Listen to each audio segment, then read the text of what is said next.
कुडाळ मालवण मतदारसंघाचे आमदार निलेश राणे यांनी शिवसेना जिल्हा प्रमुख संजू परब यांच्या मडुरा तसेच सकल मराठा समाजाचे जिल्हाध्यक्ष सीताराम गावडे यांच्या गावडेंचा राजा विघ्नहर्त्याचं त्यांनी दर्शन घेतलं। तालुक्यातील इतरही घरगुती गणपतींचं दर्शन घेतलं।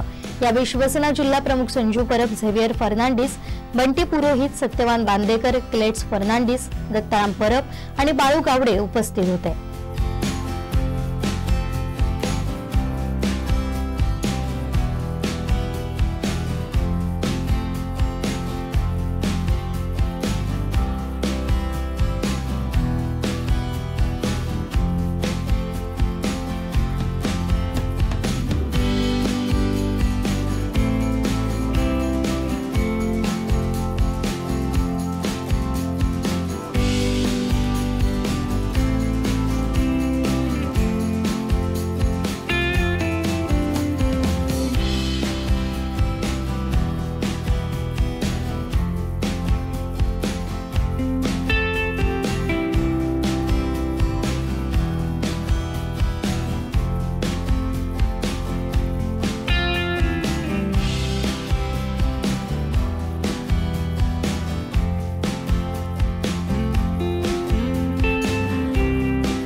आमचे दिवसभरातले सर्व अपडेट्स, ताज्या घडामोडी आणि थेट लाईव्ह पाहण्यासाठी सबस्क्राइब करा, लाईक करा कोकणचं नंबर 1 महा चॅनल कोकण 7 लाईव्हचं YouTube चॅनल।